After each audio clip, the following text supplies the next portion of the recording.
Sophie Weber, vicepresidente Marianne, y les doy la bienvenida a esta charla que se inscribe en el marco de nuestros eventos de Juillet, el mes de las revoluciones. Como lo habrán leído, se va a tratar de la participación de los arquitectos franceses en las ciudades de Buenos Aires a través de un pequeño recorrido histórico y fotográfico de algunos edificios de la ciudad por las arquitectas argentinas Silvia Hirsch y Marcela Claude. Luego, bajo la mirada cruzada de dos arquitectas francesas, Marie Sinicer y Céline Mignot compartirán experiencias. Antes de darles la palabra, es un placer para mí presentarles estas dos mujeres arquitectas, Marianne. Marcela Claude, que lidera este encuentro, es arquitecta de la Facultad de Arquitectura y Urbanismo de la Universidad de Buenos Aires, la FADUBA. Está especializada en preservación de patrimonio histórico arquitectónico y en políticas ambientales y territoriales. Obtuvo una beca de especialización en patrimonio construido y calidad arquitectónica por el Ministerio de Cultura y Comunicación en París en el año 2015 y fue profesora invitada en la Universidad Paris 1, Panthéon-Sorbonne, en el 2018. Actualmente es profesora titular de la Universidad de El Salvador, arquitecta del Departamento de Estudios y Proyectos del Poder Judicial de la Nación y miembro del Consejo Internacional de Monumentos y Sitios ICOMOS. Silvia Hirsch es arquitecta también de la FADUBA, donde fue durante muchos años profesora titular de la Introducción a la Arquitectura y Conocimiento Proyectual. Socio del estudio Dujovne Hirsch, construyó, entre otros, en Buenos Aires, El Faro, Madero Center, Hotel Madero, recicló 4 de los docks de Puerto Madero, la Algodomera, Los Sillos de Dorrego, Molina Ciudad. Es expresidente de la Sociedad Central de Arquitectos y Chevalier des Arts et des Lettres. Céline Mignot es francesa, casada con una argentina y tiene 3 hijos en edades escolares. Es arquitecta de PLG con revalida de la UBA. Se mudó a la Argentina en el 2004 y creó en el año 2012 el estudio BA75 Atelier de Arquitectura. En el año 2021 vuelve a Francia y abre las nuevas oficinas de BA75 en la ciudad de La Rochelle. También es docente desde el año 2005 en el CBC de la FADU-UBA. Marie Sinicer es francesa, casada también con un argentino y también tiene 3 hijos en edades escolares. Es arquitecta, estudió en París, donde nació, y hace 17 años que vive en Buenos Aires, donde se especializó en intervenciones sobre edificios existentes como oficinas y viviendas. Bueno, Marcela, te dejo la palabra. Todo tuyo. Bueno, buenas tardes. Vamos a empezar con la palabra de Silvia, que nos va a introducir en el contexto de estos arquitectos franceses. Bueno, yo voy a hacer un breve recorrida sobre qué es lo que estaba pasando y por qué sucedió la venida de estos arquitectos franceses. En el fin del siglo XIX, el país vivió un proceso de transformación a partir del cual en 1880 se conforma la ciudad de Buenos Aires, se institucionaliza la ciudad de Buenos Aires. Y hubo barrios que tardaron mucho más en consolidarse, como Flores y Belgrano, debieron esperar muchos años para poder ir. Esta imagen que estoy mostrando ahora del primer centenario fue una ocasión, a pesar de que unos años antes ya había empezado el crecimiento exponencial de la Argentina, una riqueza basada en la explotación agropecuaria, y las exportaciones impulsaron un desarrollo de la ciudad en constante crecimiento. Hubo un hecho importante, sí, Celina, para pasar, pues, un hecho importante que fue el tema de la inmigración. La inmigración de todo tipo, digamos, tuvimos una inmigración calificada y una inmigración de profesionales, industriales, y al mismo tiempo una población que hizo crecer la producción de todo el país. Esa inmigración fue la que vemos imágenes, una inmigración que hizo realmente crecer y al mismo tiempo que esta gente, los agropecuarios, se enriquecían, tenían el aporte de esta nueva clase obrera que les fue haciendo crecer el patrimonio de la ciudad.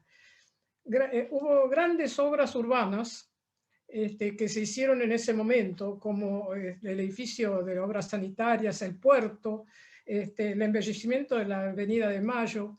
Todo eso hizo que, Celina, hizo que al mismo tiempo que vemos una inmigración de obreros que venían a trabajar tanto en la ciudad como en el campo, hubo un crecimiento de lo que podía representarse en la ciudad de riqueza y copiar estilos de vida, sobre todo lo que admiraba a la gente, que era el estilo de vida de Francia. Esta gente, vemos que al mismo tiempo, yo antes mostré una imagen de 1910, la inauguración del Teatro Colón en 1909, con imágenes, no es su estilo, no es un estilo digamos, de arquitectos franceses, sino que es italianizante, pero al mismo tiempo todo esto hizo que la ciudad fuese comprendiendo todos estos cambios estilísticos que llegaban de Francia, de arquitectos formados en l'École des Beaux-Arts, que fueron los que fueron introduciendo en la ciudad de Buenos Aires, en las grandes residencias fueron proyectadas por estos arquitectos, y al mismo tiempo la ciudad copió, digamos, se abrió la Avenida de Mayo, pero al mismo tiempo copió ideas de cómo era la ciudad que había programado Haussmann en París. Todo eso hizo que vemos llegar, sí, vemos llegar todas estas imágenes que vemos que la ciudad iba tomando, no solamente con los edificios, estos grandes palacios que se crearon, que después Marcela va a exponer, sino que en la ciudad se veía, se traslucía imágenes que repetían un poco lo que la imagen de París que tenía cierta población de la ciudad de Buenos Aires, sí. Pasa la otra. Vemos en los edificios, en imágenes, digamos, cómo esta ciudad iba tomando imágenes no solamente en los grandes palacios. Al mismo tiempo, muestro me voy a esta imagen, que es un edificio industrial construido por Eiffel.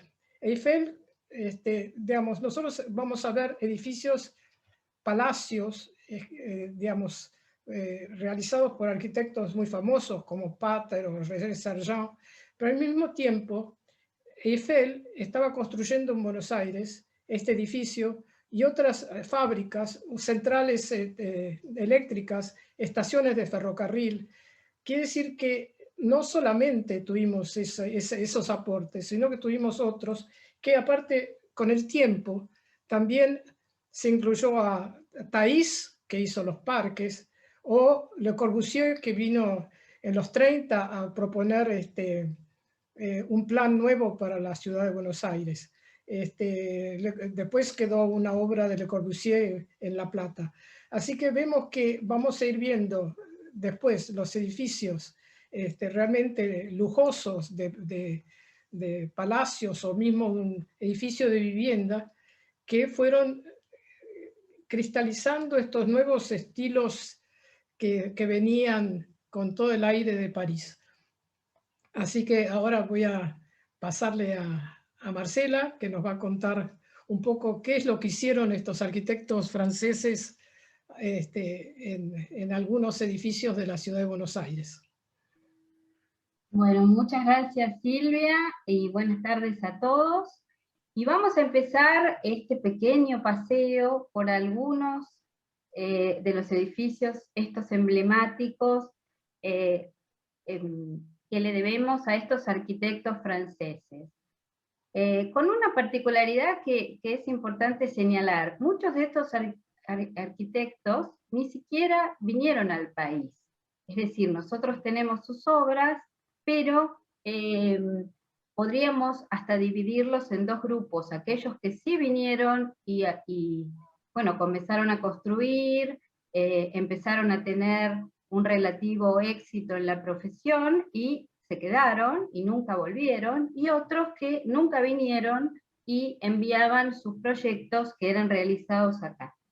Vamos a empezar este pequeño paseo por un lugar que para mí es la plazoleta Carlos Pellegrini, seguramente todos la conocen o habrán pasado, y es una pequeña plazoleta, pero que tiene una riqueza arquitectónica alrededor muy grande. Está rodeada de magníficas residencias y de otros edificios que pertenecen a distintas épocas, pero que dialogan entre sí y conviven armoniosamente. En este pequeño recorrido por la plazoleta, bueno, destacamos en primer lugar el grupo escultórico, también de un escultor francés, Félix Coutan, de composición académica, en el que se ve la imagen de Carlos Pellegrini, justamente representando la conducción del país. Y también este grupo escultórico se compone es de composición académica y con una base, con un basamento en bronce y mármol muy importante. Y alrededor de esta plaza tenemos varios edificios de los cuales vamos a hablar para hacer una pequeña presentación. Aquí abajo hay dos de esas residencias magníficas que rodean la plaza, el Palacio Ortiz Basualdo, hoy sede de la Embajada de Francia, y el Palacio Pereda, hoy sede de la Embajada de Brasil.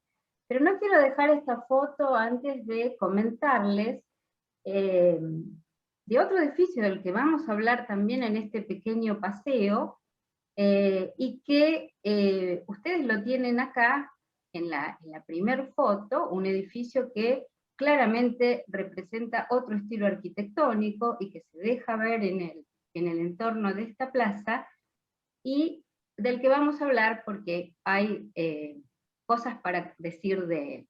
Bueno, vamos a empezar, les propongo, comenzamos el paseo por el primero de los edificios que vamos a mencionar alrededor de esta plaza, tan rica en construcciones, y es la residencia Atucha. La residencia Atucha, aquí justo en el cruce de Arroyo y Cerrito, es una de las obras de René Sergent, uno de los arquitectos que no vino a Argentina casualmente y que tiene magníficas obras. René Sergent, por encargo, no, la anterior, si podés el link todavía. René Sergent,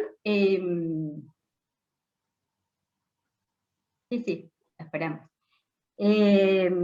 Empieza esta obra por encargo de Jorge Atucha, que era un estanciero de la provincia de Buenos Aires. Él y su mujer, María Teresa Lavallol, le encargan la realización de su residencia, que tiene una particularidad importante, es de un estilo que podríamos decir tiene un depurado clasicismo, pero propone en esta plaza una especie de cierre escenográfico, articula el cierre de esa esquina, digamos, de la plaza. Este edificio posteriormente fue subdividido en propiedad horizontal por la familia y bueno, en él podemos destacar un poco esta composición en 3 niveles con un remate en mansarda también. Este edificio hoy mantiene los departamentos subdivididos que pertenecen a privados y en su interior también respeta las mismas líneas de un depurado clasicismo.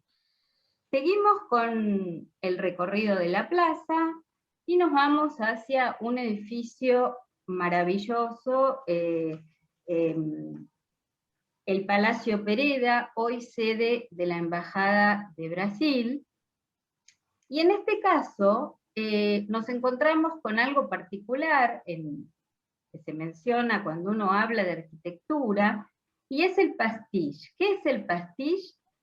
Bueno, era una forma de imitar, tomando diversos elementos de la obra de un edificio y haciendo una combinación particular de forma tal que esos elementos terminaran siendo una obra independiente y original. Entonces, si miramos acá, este es un edificio que hace alusión directa al Museo Jacquemart-André en París, que a lo mejor algunos conocen, y en esta imagen, este es el Palacio Pereda, el que vemos, un detalle de este cuerpo central, y hacia la derecha, esto que vemos, bastante logrado, el trabajo, digamos, de alusión, este es Jacquemart-André. Así que sí vemos, las similitudes son más que evidentes.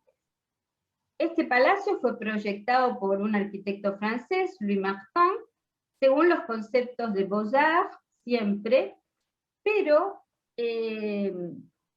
según dicen, este arquitecto, por encargo de Celedonio Pereda, empieza a trabajar, pero tienen una diferencia con respecto a la escalera. Aparentemente no estaban de acuerdo con la escalera que proponía Martin, entonces el trabajo es continuado por otro arquitecto, Jules Dormal, quien se hace cargo más tarde y es el que termina la obra. Jules Dormal no era francés, era belga, pero sí se había formado en París y tenía la misma escuela de todos estos arquitectos, por lo tanto la influencia es muy clara. Tiene una hermosa terraza que es como un panorama privilegiado sobre esta plaza Carlos Pellegrini, y la terraza está justo en el nivel del piano nobile o del plano principal, donde se efectuaba toda la vida social dentro de este edificio. Si seguimos con los interiores, en la siguiente imagen, bueno, podemos ver la riqueza de este edificio. Aquí vemos bueno, una imagen del acceso, el suntuoso comedor, las boiseries, muy típicas de estas construcciones, y tanto el comedor como estos salones están todos en este piano nobile, o digamos el piso principal, el piso social, el piso de los salones de recepción. La estructura, como las estructuras de estos edificios, bueno, en el primer nivel estaba el acceso y algunos salones auxiliares o servicios auxiliares, luego este piano nobile de salones, espacios de recepción, y en el último nivel las habitaciones particulares. Vemos una más, la siguiente imagen, seguimos con los interiores. Acá podemos ver en la primera imagen a la izquierda, este es el salón de música, un salón muy especial, porque tiene esta obra de arte que tenemos en el centro de esta imagen, el agujero celeste, que es del artista y catalán Josep Maria Serra, que es contratado por la familia Pereda y hace varias obras que fueron traídas especialmente y colocadas en el palacio. Si seguimos, vemos también la parte posterior, digamos el contrafrente, que es el que da a los jardines, o sea, es la fachada privilegiada, con esta escalera, alusión a otra obra, y es la que proporciona este marco, y es la que da el acceso a ese hall de recepción con todos los salones en el piano nobile. La imagen que vemos en el centro es justamente la de Jacques André, que, bueno, volvemos a ver bastantes similitudes. Y continuamos el recorrido con otra residencia importante, muy conocida, seguramente paseando por ahí, y es otro de estos edificios construidos para familias, era el modelo arquitectónico del Hotel Particulier, la casa para la familia, los integrantes de la familia y el servicio. Acá vemos un arquetipo de la estética de Beaux-Arts. Este edificio fue encargado por el propietario, Ortiz Basualdo, y su mujer Mercedes Capiola y su familia, al arquitecto Paul Pater. Paul Pater, francés, nacido en Dijon, llega bien a principio de siglo a la Argentina, se instala y muere en Argentina, es decir, es de los arquitectos que se quedó y tuvo una obra muy importante, fue casi incansable su trabajo, se asoció, tuvo varias sociedades con distintos arquitectos e ingenieros, pero él se quedó viviendo acá y construyó esta obra magnífica con una estructura muy clara de la época. Fíjense que hay como un cilindro en la esquina que remata con la cúpula, y ese es el eje principal del edificio, del cual se abren dos salas simétricas. En la estructura se ve claramente el modelo de la época también, con una planta baja con accesos y locales auxiliares, un piano nobile o salón o planta principal con los salones sociales, los salones de recepción, comedor, etc. Y luego un segundo piso con las habitaciones privadas, las habitaciones de la familia, y en la mansarda, el remate en mansarda tan típico de estas construcciones, reservado al servicio. Vamos a ver la próxima, donde, bueno, podemos ingresar y ver también estos interiores y la riqueza de los mismos, en los cuales se combinan distintos estilos de la época, es decir, no todo es francés.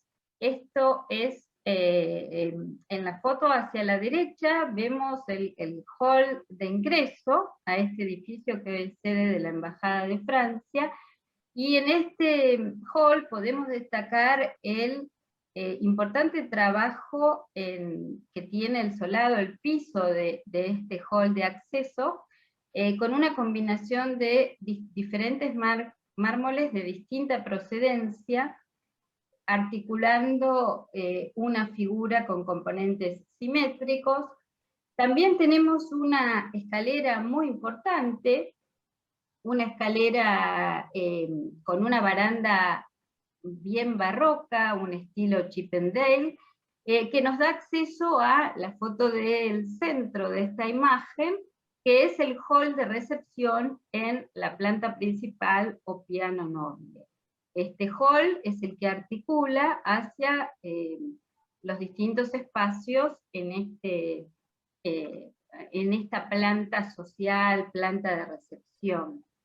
En la próxima imagen vemos quizás el más difundido en las fotografías de este edificio, que es este salón dorado o salón de baile, un salón muy importante en estilo Luis XV, con bueno, una chimenea de mármol, arañas de cristal importantes, y es de destacar también la obra alegórica que se encuentra en el cielo raso, y que es el marco perfecto para completar este salón, para algunos salón de baile, para otros salón dorado, con los elementos decorativos que fueron traídos directamente de Francia. Acá vemos algunos de los detalles, por supuesto, el ajoxerí dorado a la hoja, el mármol, el cristal, y una excelente vista también hacia la plaza, ¿no es cierto? Seguimos en la próxima, y vemos otros de los salones de este piano nobile.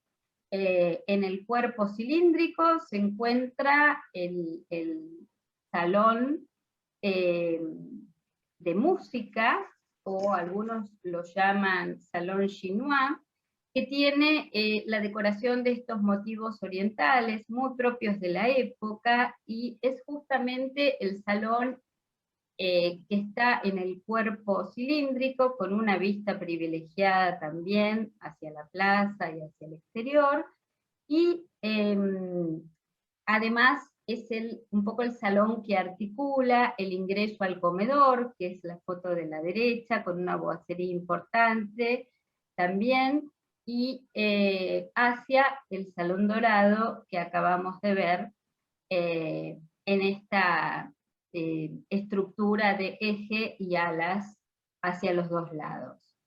Pasamos a la siguiente, y volvemos al edificio que les mencioné antes cuando estábamos viendo la imagen de la plaza, y ahí nos encontramos con algo muy particular. Fíjense que si miramos quién es el autor de este edificio, es también Pater, el mismo del Palacio Ortiz Basualdo que acabamos de describir. Por supuesto, muchos años después hace esta obra. Esta obra ya pertenece a otro momento de Pater. Pater tenía aproximadamente 50 años cuando hace esta obra, y se asocia con el ingeniero Morea, ingeniero argentino, pero que había viajado a París y había hecho sus estudios, parte de sus estudios también en París. Y Morea tenía, en este momento que se asocia con Pater para hacer este edificio, aproximadamente la mitad de la edad de Pater. Es decir, esto nos habla un poco de este espíritu de abrirse a lo nuevo, a la tendencia, a lo que la época iba marcando. Y en esta innovación aparece este edificio de Alvear y Libertad, un edificio de renta, que obviamente pertenece al estilo racionalista, elegante, con espacios netos, claros, depurado en términos de ornamentación, pero con algunas cosas remarcables que incluso podemos hacer este diálogo que yo les comentaba al principio con el edificio de la embajada. Fíjense que acá también podemos leer en el edificio que tiene como un basamento, un cuerpo central y un remate. Y también tenemos tomada la esquina, ya no con el cuerpo cilíndrico y la cúpula del Palacio Ortiz Basualdo, sino con un volumen que también articula esa esquina y una simetría hacia los lados. En estas fotos del interior, el hall de recepción, el vestíbulo, podemos ver también la presencia del Art Deco, el mármol, las líneas claras, simples, sin ornamentación, con mucho estilo. Y en la fachada podemos ver, bueno, la innovación del espacio del balcón, esas sombras que van proyectando estos balcones sobre este frente, y la presencia de un elemento que era moda en ese momento, o sea, del cual se hablaba, que son estos ojos de buey, que remiten a lo marino, lo náutico, y que, bueno, era toda una innovación en estas propuestas. Un poco acá podemos decir que Pater supo desafiar su tiempo y supo ir adaptándose, y vemos como hoy en día todos en este pequeño espacio de la plazoleta conviven y dialogan armoniosamente. Si vamos a la siguiente, vamos a mencionar así rápido algunos otros edificios también de influencia francesa, pero que ya no están en esta plaza, pero así como a modo de comentario, porque son edificios muy conocidos, por los cuales a lo mejor pasamos muchas veces. Y bueno, acá tenemos el Palacio Bosch, hoy sede de la Embajada de Estados Unidos, en otra zona, ¿no es cierto?, de la ciudad. Y acá otra vez lo tenemos a René Sergent, que hace uno de sus mejores proyectos. Esto también basado en el Gran Hotel Particulier, ese modelo de la residencia urbana para la familia y su servicio. Este palacio fue construido para el embajador Bosch, que fue embajador en Francia y vivió mucho tiempo allí, por lo tanto estaba muy comprometido y muy conocedor del estilo francés y de los arquitectos franceses. Entonces Bosch y su mujer, Elisa de Alvear, le encargan este proyecto a Sergent, que termina siendo un excelente ejemplo de esta conocida Belle Époque de ese momento, y que también se inscribe en el pastiche, ese género de la época que tomaba elementos y los combinaba de una manera particular. Fue construido por arquitectos argentinos, ingenieros, Lanús y Harry, que también se habían especializado en París, o sea, también estaban en conocimiento de toda esta tradición y de toda esta importancia, con un jardín muy importante diseñado por Achille Duchesne, y terminado de conformar por Carlos Thays más tarde. Aquí, lamentablemente, las fotos son estos exteriores y esta del interior, que son fotos de la embajada, porque no es fácil tener fotos de este tipo de edificios. Y pasando por otro de estos edificios de impronta francesa, que no están lejos digamos, de la plazoleta, pero ya no están en ella. Otro muy conocido, a lo mejor, el Centro Naval, en la esquina de Córdoba y Florida, un edificio que fue construido en un en un terreno rectangular, que ya proponía, y en esquina, o sea, ya traía como complicación la forma del terreno y aparte en esquina, y que, bueno, se resuelve también, es una obra de Jacques Dunant, que era suizo, y de Gaston Mallet, que era francés, que resuelven esto también con un basamento, un desarrollo y un remate muy importante también, como se puede ver acá. Y quizás lo más importante de este edificio es esta escalera, que es un poco el espíritu en especial de Gaston Mallet, que proponía que el ingreso a esa planta principal, a ese piano nobile donde se encuentran los salones principales, fuera magnificente, fuera de lo más importante. Por lo tanto la escalera en sí ya llevaba a la importancia del espacio al que uno iba a arribar. En la foto de la izquierda podemos ver parte de uno de los salones que hoy se utiliza para distintas actividades culturales, pero en el cual podemos ver también decoraciones con frescos importantes, dorado a la hoja, etc. Pasamos a otros más. Y aquí, como decía Silvia, no solo los arquitectos hicieron residencias, aunque por ahí estamos más acostumbrados a verlos, pero bueno, acá vemos el primer detalle, donde volvemos a ver estos motivos marinos, y también vemos como distintos productos comestibles, en este detalle. Este es el edificio Dreyfus, que se encuentra en el Bajo, en la calle 25 de Mayo, y este edificio también es obra de Pater, en este caso asociado con otro arquitecto francés, David Gambourg, que es un arquitecto que llega al país convocado por la firma Dreyfus, que era una cerealera propietaria del edificio. Pater estaba, como había comentado al principio, con muchísimas obras, muchísimos encargues, y bueno, necesitaba colaboración para esta obra, y bueno,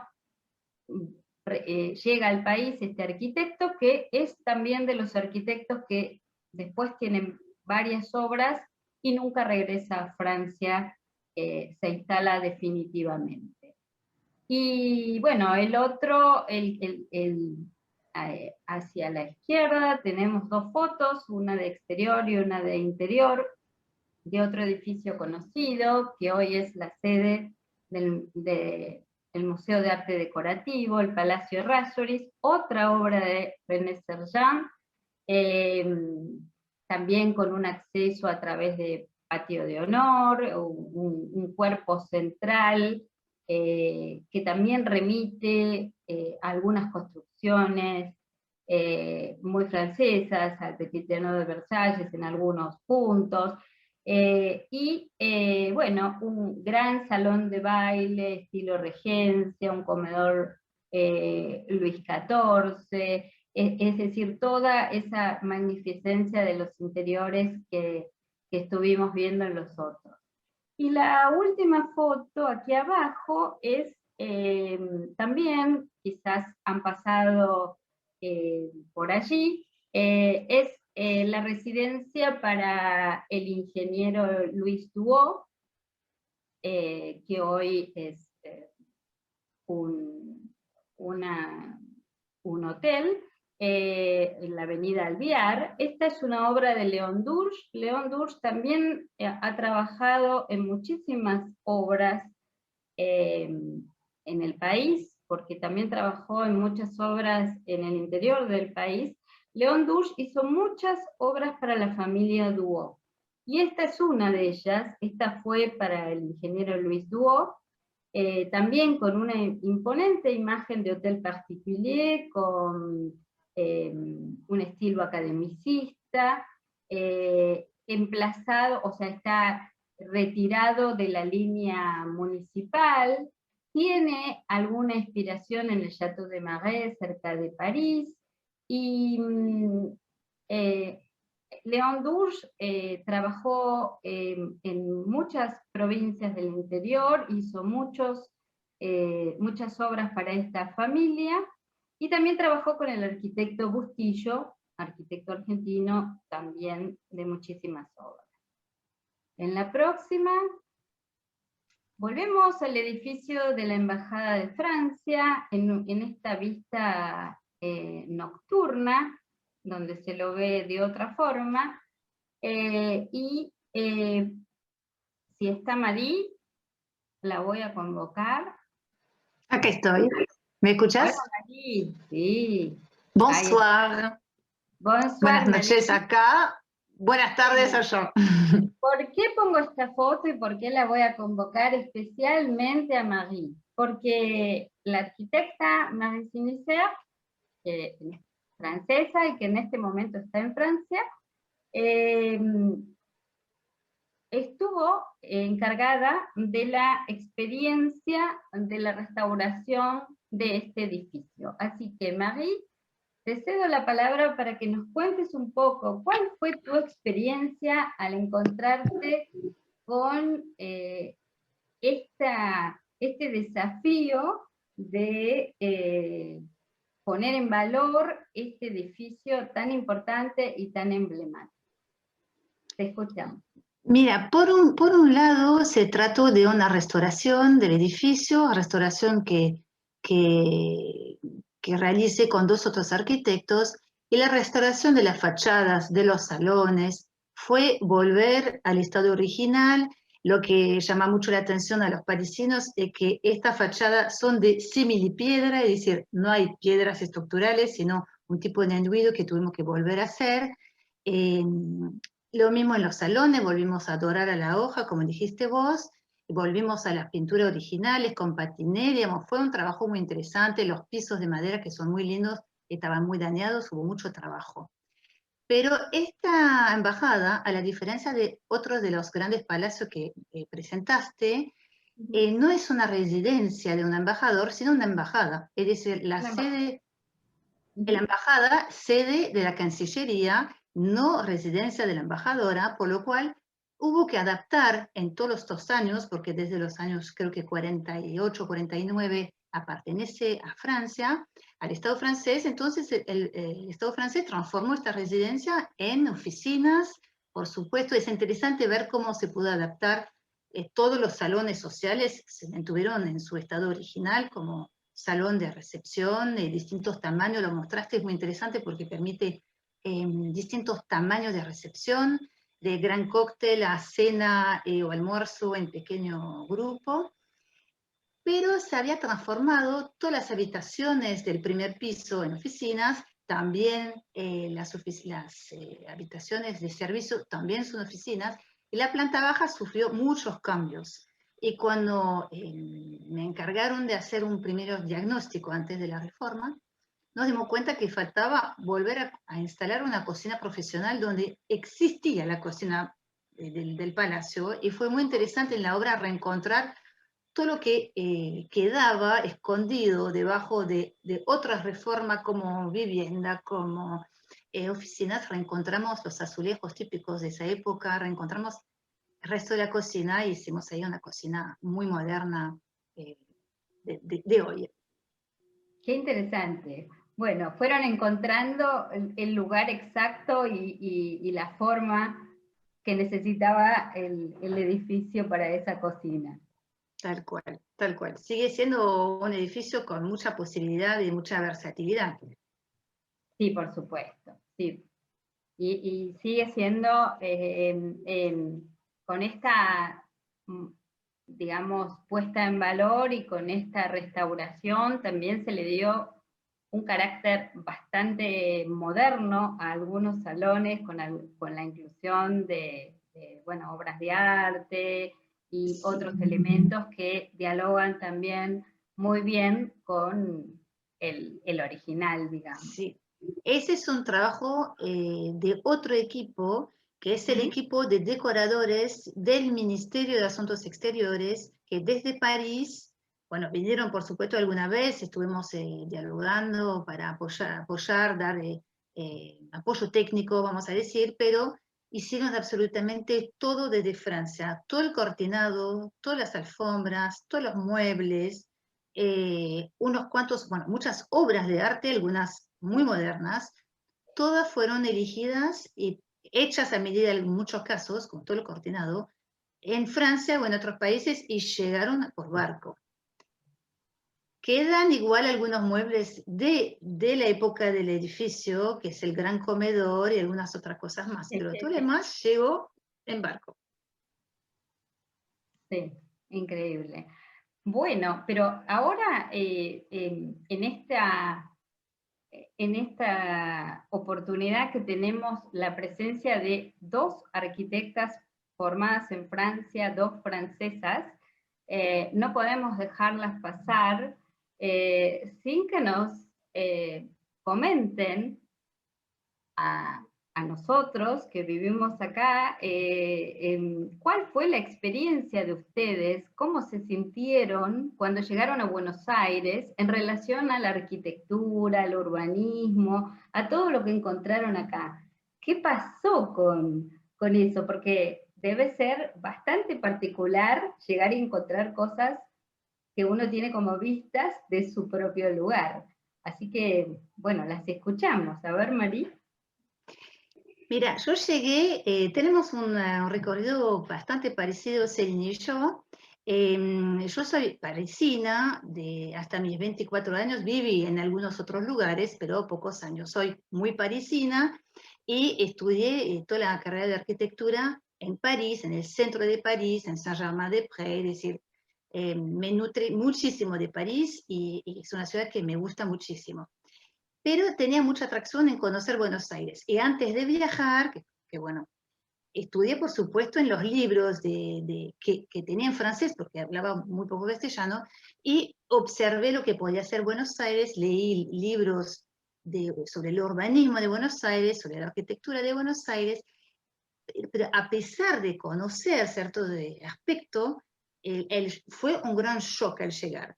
Porque creo que lo que más me sorprendió es que en esta trama tan regular y casi rígida, vamos a decir, de las calles, de las avenidas, estas manzanas, de medidas bien definidas, exactamente la estructura urbana que todos los latinoamericanos conocen, están acostumbrados, exactamente, que fue una planificación urbana.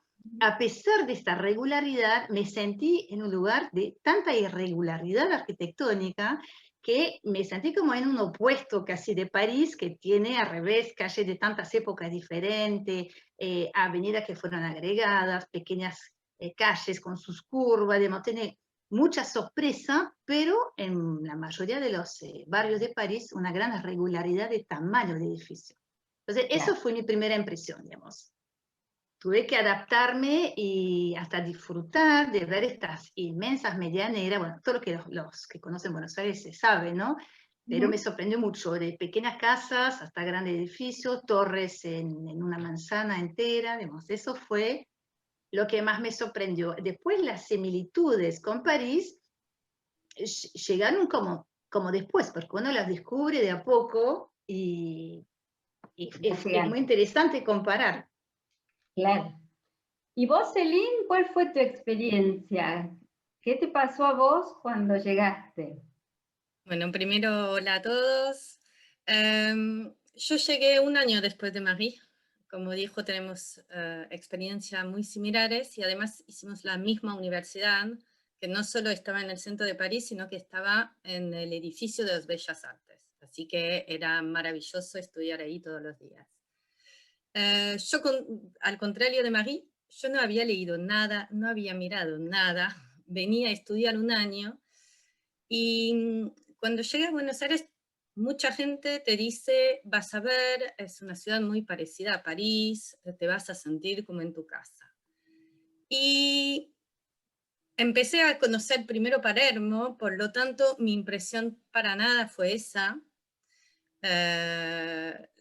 Como dijo también Marie, la cuadrícula me impresionó, esa regularidad, esas visiones largas que nos permite esa cuadrícula, los árboles también, porque muchas calles de Buenos Aires tienen muchos árboles, cosa que París menos, por lo tanto lo sentí como una ciudad verde, que después al conocerla me pareció que no tanto, pero bueno, mi primera impresión fue esa. Y cuando pasé por lo que sería la Recoleta, lo que justo, digamos, se parecería más a París, tuve la misma sensación que María, en el sentido de que no eran esas calles tan regulares, sino que había mucha irregularidad dentro de lo regular que era esa trama, y por lo tanto nunca me pareció comparable o similar. Y lo que siempre me interesó de esa ciudad justo es lo otro. Pero bueno. Bueno, tu visión.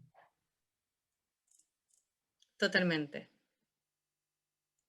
Bueno, esto es interesante porque son miradas absolutamente cruzadas. Somos dos argentinas hablando de la influencia francesa y dos francesas que vinieron, arquitectas también, y que vinieron acá bueno, a trabajar y a vivir en la ciudad, con lo cual es una interesante mirada. Y vos, Celine, que volviste a Francia, ¿cómo fue esa vuelta después de la Argentina?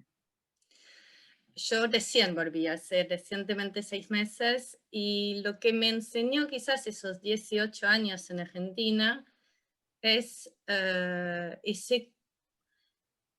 mucha gente acá en Francia critica mucha gente, no, los arquitectos le parecen como una traba todo lo que es los arquitectos del patrimonio, como que para ellos es ponerles traba en su posibilidad de diseñar.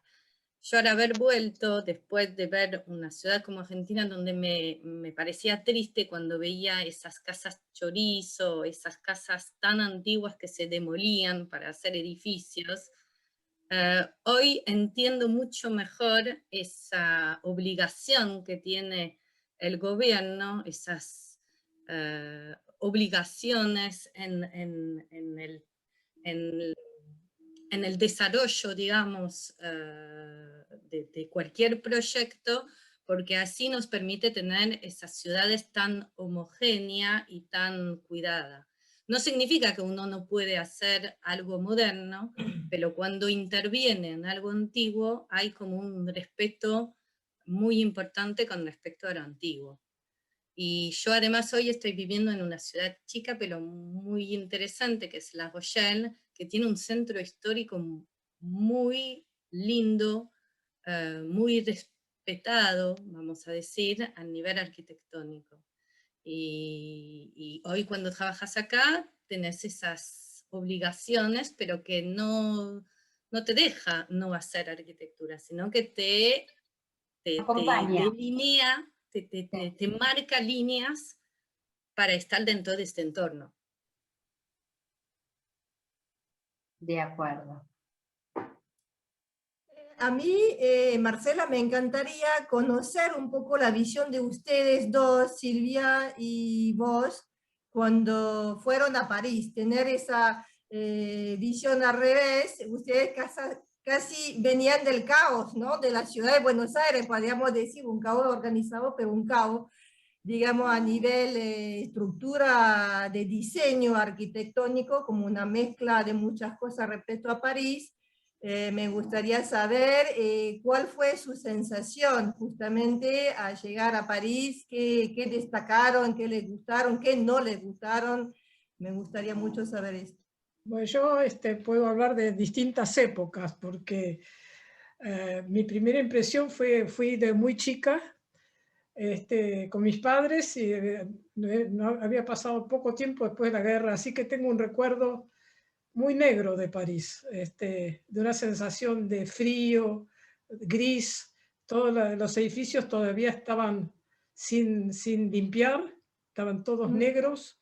Al mismo tiempo, digamos, sé que ahí fue mi primer contacto y empezar a conocerlo.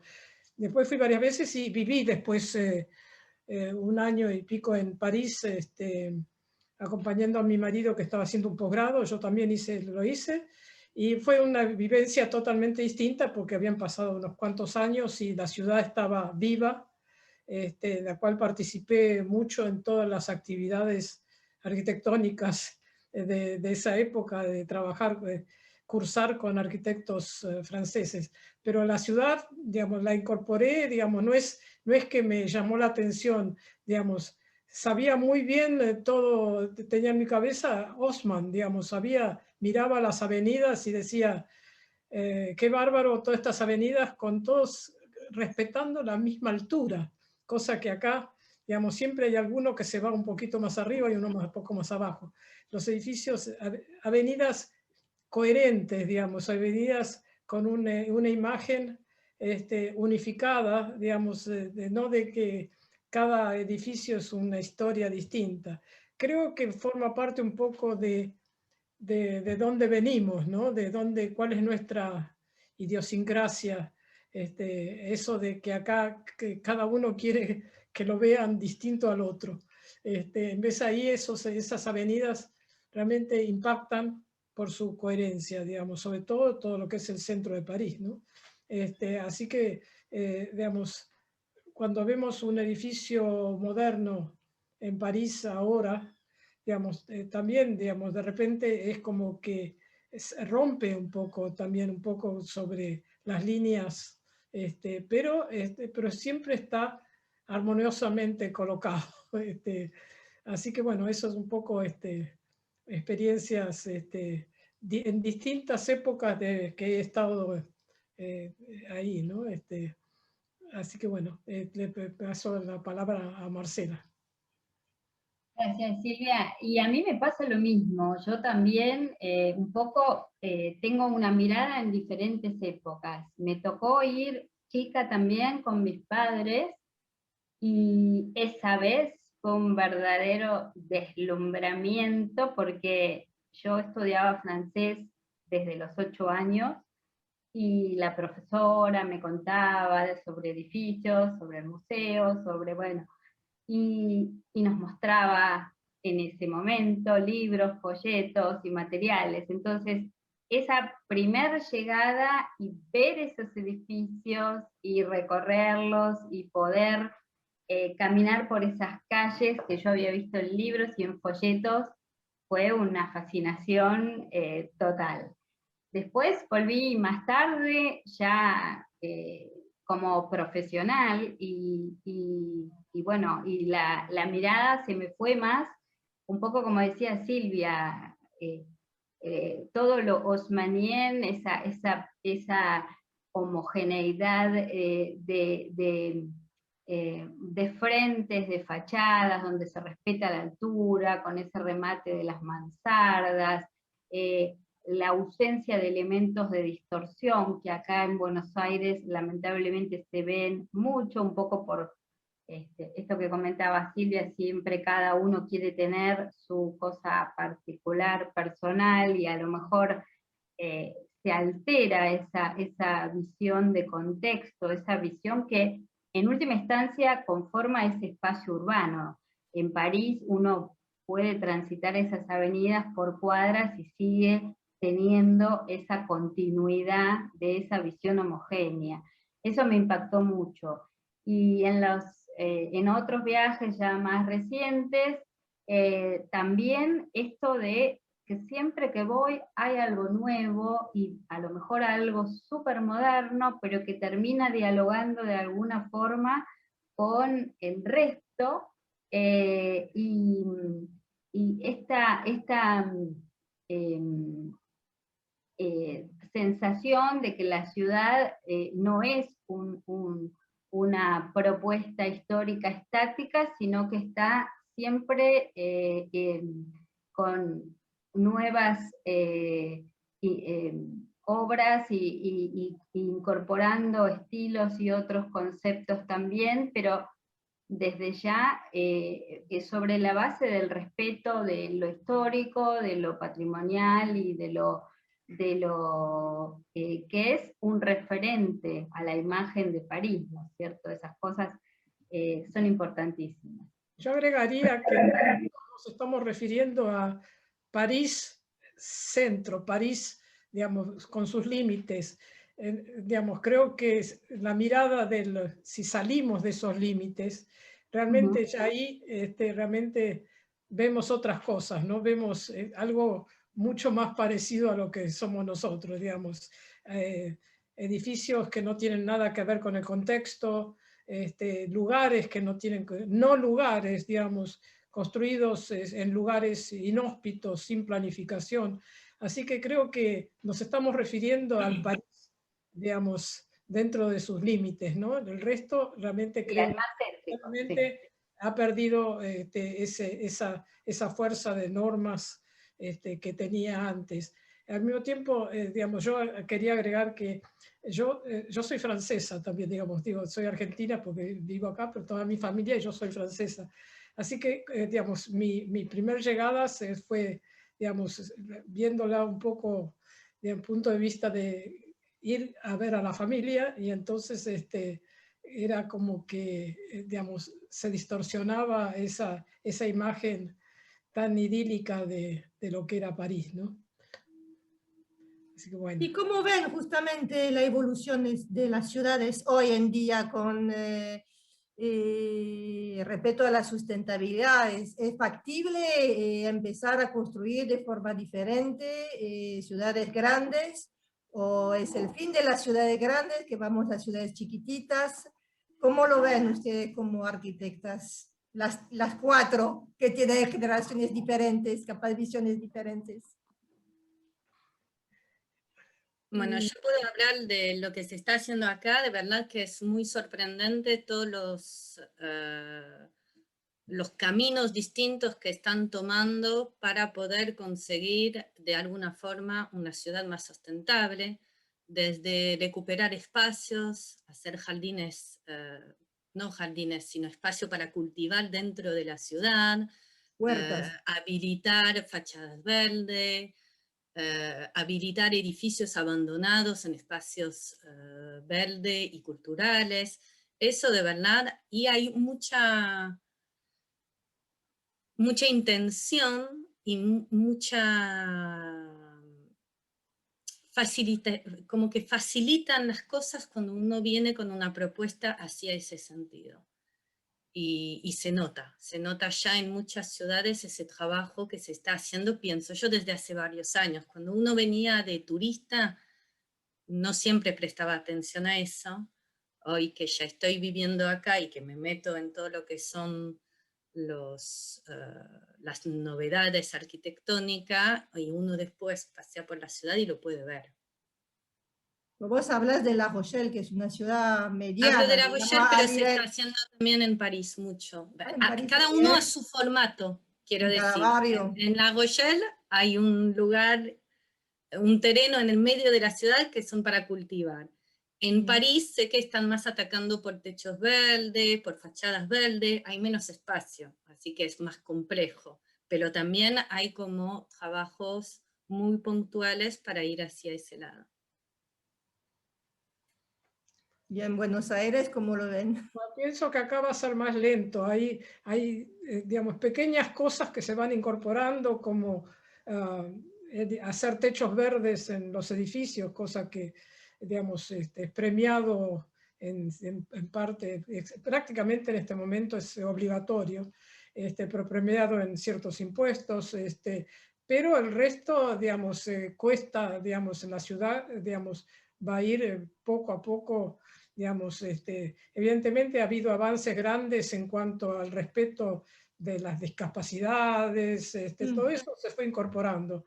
El tema ya más macro de la ciudad va a ser más lento. Yo creo que va a llevar a las presiones, distintas presiones de un lado, de otro, que hace que sea más difícil ir consolidando espacios verdes, que preservarlos, sobre todo ir preservando la tierra de la ciudad que se pueda usar para verde, ¿no?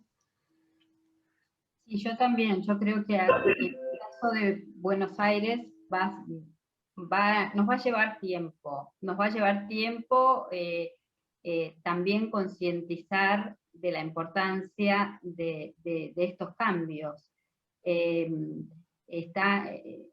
ven digamos, con mucho interés experiencias como las de París, por ejemplo, que está tratando de estructurar la ciudad de los 15 minutos y de descentralizar funciones para que cercano a los domicilios la gente pueda hacer trámites o bueno, tenga instituciones educativas o salud, etcétera, y pueda moverse en una zona conocida y a pie o en bicicleta.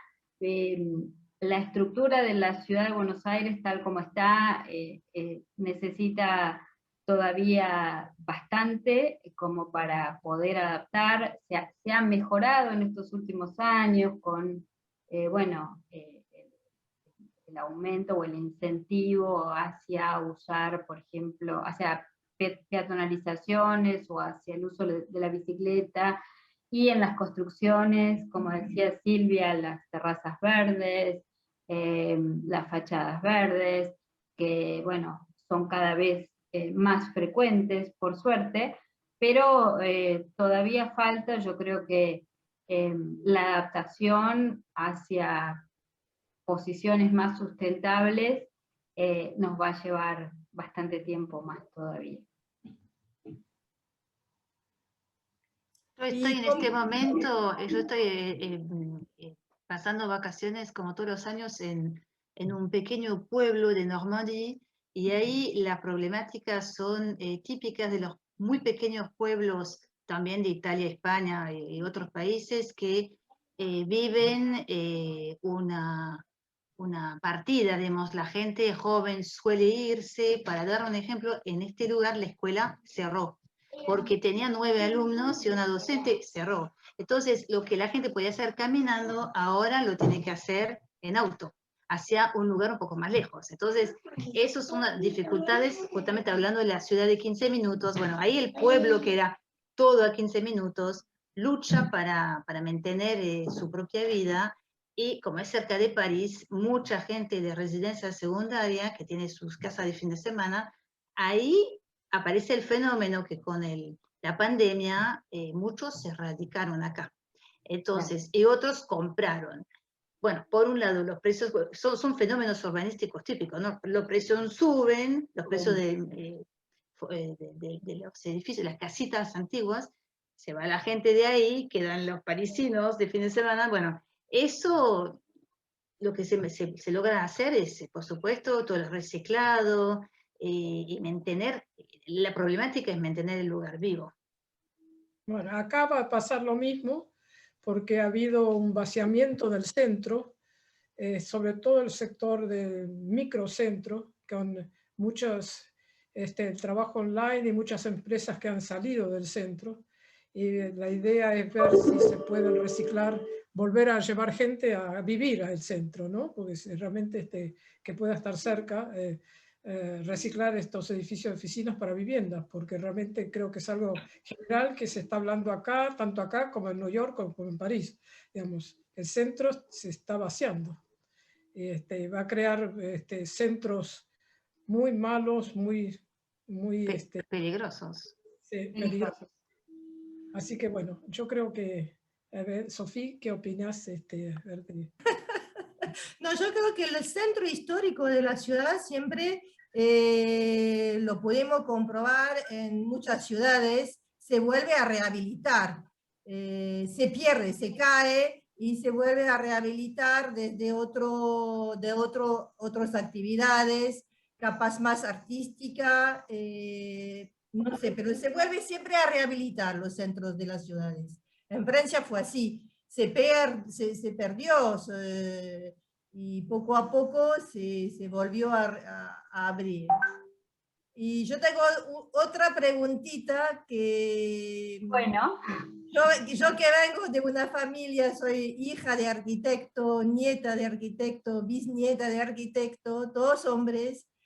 Ustedes que son mujeres, en la arquitectura, cuando yo me planteé qué iba a hacer, qué iba a estudiar, algún momento hablé de la arquitectura y mi papá me dijo, no, ya de entrada, eso no es para una mujer, te vas a pelear, lo vas a pasar mal, busca algo en el cual lo vas a pasar mejor. Y entonces quería saber un poco cómo ustedes cuatro están viviendo su oficio de la arquitectura como métier, como pasión en la vida, cuál es la dificultad, cómo lo pasan bien. Yo, que soy la más vieja, digamos, quiero decir que yo estaba decidida a estudiar arquitectura, aparte, digamos, conocía arquitectas,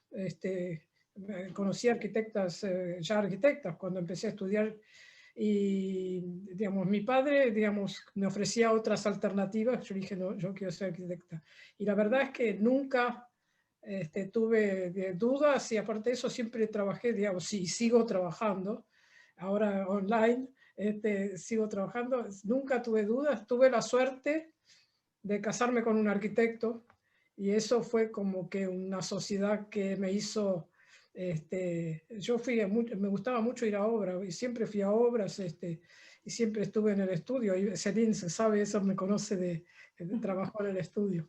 Digamos, el tener un socio marido arquitecto me ayudó, digamos, Sí, a criar también obras y 4 hijos, ¿no? Así que realmente, digamos, no, como mujer nunca, digamos, salvo tuve una sola muy mala experiencia cuando fue el concurso para profesor en la facultad, que el jurado me preguntó qué era yo por fuera de mi sociedad con mi marido. Como que yo no era nadie, digamos. Terrible. Sí, realmente esa fue la experiencia un poco negativa que fue. Pero después nunca, realmente creo que tenemos suerte. Yo, digamos, creo que acá en Argentina las mujeres arquitectas nunca tuvimos ningún impedimento para hacerlo como nos gustaba. Sí, yo pienso lo mismo. Es una profesión que cuesta instalarse, cuesta empezar, y siendo mujer a veces cuesta que uno lo acepten en el sentido de ir a la obra y opinar. A veces parece, bueno, a ver, vos seguro que esto no lo conocés No lo tanto como saben, yo. sí. Solamente, no sé, a modo de prejuicio. Pero uno, digamos, trabajando se va haciendo un espacio y lo va haciendo. Para mí, yo me acuerdo que cuando empecé a estudiar en la UBA, tenía un profesor que decía, la arquitectura es la última de las carreras técnicas y la primera de las humanísticas, como que está en una línea donde abarca todo, porque si bien es técnica y hay cosas estructuradas, podríamos decir, hay mucha cultura, hay mucho arte, hay mucho interpretar qué quiere la gente, esto que yo hablaba un poco en la charla de cómo esos arquitectos en ese momento supieron adaptarse a realidades que iban cambiando y a estilos y a otros parteners para trabajar también, ¿no? Así que a mí me parece una carrera muy linda, no niego que cuesta, y en la Argentina por ahí cuesta un poquito más que a lo mejor en otros lugares, por razones diversas, pero permite, siendo mujer, que uno se exprese y yo creo que la mujer tiene, en muchos casos, no en todos, una opinión como diferenciada, porque puede ver otras cosas, ¿no? En algunos casos. Puede ver un poquito más lejos o más al costado, no sé, pero puede ver otras cosas a veces. Y eso creo que suma, y bien entendido es un aporte muy favorable. Coincido con vos, Marcela. Reconozco también que es una profesión a la cual uno dedica mucho tiempo, y bueno, no sé, Silvia, cómo hiciste con un cuarto hijo, yo ya con 3 estoy agotada. Si uno trabaja por su cuenta también de mucha incertidumbre, es decir, es un esfuerzo permanente de adaptarse, bueno, lo lindo también que no es rutinario, ¿no? En No es cuanto... no es propio de las mujeres eso, o sea, la incertidumbre creo que los arquitectos hombres la tienen también. Sí, no, sí, totalmente, eso acerca de la profesión. Después yo creo que en mi caso, si bien pasé por mucha pasantía y trabajo en muchos estudios diferentes, no tuve la linda experiencia, la oportunidad de estar al lado de una mujer en la obra. Más bien nadie me quiera mandar nunca a la obra. Entonces, cuando por fin hice obras mías, que eran chiquitas, pero yo quería hacer el proyecto de pensar la programación hasta entregar la obra terminada, ahí me encontré con que yo no sabía cómo actuar mucho en la obra, pero bueno, uno se adapta, improvisa y avanza en la marcha y va aprendiendo. Yo pienso un poco con la perspectiva que viví algunas situaciones donde era mucho más difícil ser mujer frente a algunos contratistas, algunos técnicos, pero pienso que también hubo muchos casos donde no tanto el hecho de ser mujer, sino más bien la personalidad de una, por ahí de preguntar más, de necesitar más de la información del otro, me generó también excelentes resultados. Eso es mi impresión, uno no se puede volver a vivir la experiencia como hombre, ¿no? Sería lindo. Yo en mi caso empecé la carrera en España y de verdad que mi primera experiencia laboral tuve una suerte gigante donde el dueño del estudio era un estudio muy grande, éramos como 50, y tuvo un cliente francés. Y entonces me metió enseguida sobre el proyecto y se ve que me dio enseguida confianza y ya está. Yo estaba en Barcelona, me mandó a Madrid a seguir la obra. Me mandaba una vez cada 2 semanas a Madrid a seguir la obra. Tenía 23 años recién recibida. Y me recuerdo que cuando le dije que me iba a vivir a Argentina, estaba muy triste yo de dejar el trabajo. Me iba por otras razones y era como, y sentí lo mismo con él y de verdad que sigo manteniendo relación con él. Después en Argentina, bueno, trabajé, es verdad, 2 años y medio en el estudio de Duhovne Hirsch, y ahí había de todo, arquitectos hombres y mujeres, y nunca sentí ninguna diferencia.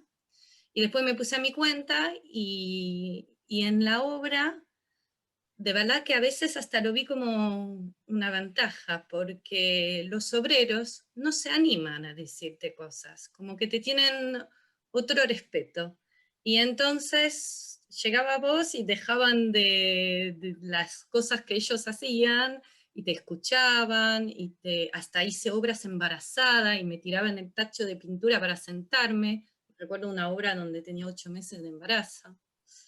Y eso nunca lo vi como un problema. Soy docente en la facultad, donde somos principalmente mujeres. Tampoco lo sentí, pero sé que en el ambiente de la facultad es más difícil. Tampoco subí escalones y no era lo que me interesaba, sino que soy directo con los alumnos, pero sé que ahí es un ámbito más difícil para las mujeres. Así que yo cuando tengo los alumnos que me preguntan, digo, vayan para adelante, muéstrense fuerte, que no hay ningún problema y somos todos iguales. Fantástico. No sé si hay preguntas en el Yo chat. sí te quería decir, bueno, agradecemos muchísimo, hay muchísimas felicitaciones para todas. Más que preguntas, hay algunos comentarios. Por ejemplo... No, María Teresa pregunta, ¿quién es Esther Dentice? ¿No? ¿Qué dices, María Teresa? Es una de las participantes. No. Era una pregunta privada. Era para saber.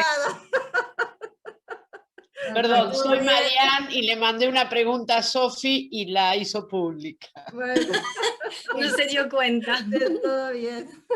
No, acá Silvia Taurosi dice hay un plan de reconstrucción impresionante en Europa con un gran presupuesto para obras y ya se ve en las principales ciudades. Y después hay otro comentario muy interesante, acá, bueno, preservar los espacios arbolados ya existentes en grandes ciudades es fundamental, de Norma Sánchez. Después, Gabriela Santibáñez, formar a futuros profesionales en aspectos del patrimonio y la sustentabilidad es fundamental, totalmente de acuerdo. Bueno, y hay muchas felicitaciones, nos alegramos que les haya parecido interesante la charla, y no sé si alguien quiere hacer alguna pregunta o abrir el ¿Más? micrófono.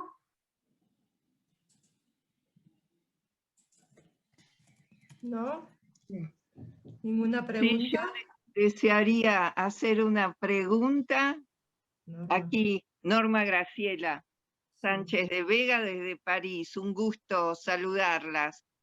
Como lo escribí, interesantísimo. Y entre ellos nuestras Marianas que han expresado muestran coincidentemente que para la mujer arquitecta es más difícil, más complicado en el ambiente universitario que en el ambiente en las obras, en el ambiente, digamos, de los trabajadores, o sea, en un ambiente no universitario, o en los estudios, donde están todos más, es una relación tal vez más abierta, porque está en relación con las obras y demás. Me parece muy interesante este hecho que surge de estas experiencias. Me gustaría saber qué piensan entonces de esto y cómo se explica. Yo creo que lo del universitario, digamos, el comentario que yo hice, creo que fue cuando el concurso fue en el año, cuando recién se recuperó la universidad después del 83, ¿no? Creo que han pasado muchos años y creo que la situación es totalmente distinta. Primero que creo que un profesor se cuidaría mucho de decir lo que dijo en este momento. Y realmente creo que no es así, digamos, ya ahora, digamos, aparte de eso en la universidad, evidentemente las mujeres tienen un papel impresionante, digamos, no hemos tenido todavía una rectora, pero decanas sí, muchas decanas sí, pero por lo menos en la Universidad de Buenos Aires, ¿no? Con que son todos por concurso. Así que bueno, quería aclarar eso. Yo había leído un artículo donde lo que se veía era que en los cargos altos había pocas mujeres, pero sé que esto se está trabajando, digamos. Sí. Yo tuve un jefe de cátedra y una jefa de cátedra también, pero hay muy pocas. Ahora como docente éramos mayormente mujeres y pocos hombres, pero sé también que, por ejemplo, hace 2 años nos hicieron hacer un curso de género. Fue obligatorio por la FADU, y me pregunto si no por toda la UBA, pero en la FADU fue obligatorio para todos los docentes de hacer una formación de género, y estaba muy bien hecho, y con un enfoque mucho sobre el respeto y sobre mirar lo que pasaba ahí y poder acompañar, denunciar o a lo menos no sentir algunas cosas como algo común y corriente. Y de verdad que me pareció genial hacerlo obligatorio a todos los docentes.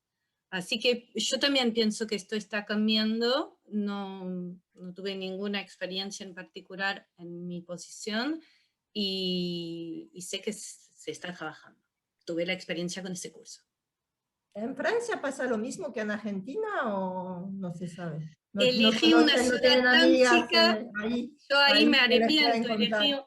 elegí una ciudad chica y no hay universidad de arquitectura, así que esto se termina acá por ahora y te lo contaré el día que con hijos más grandes podré ir a tocar Bordeaux o no.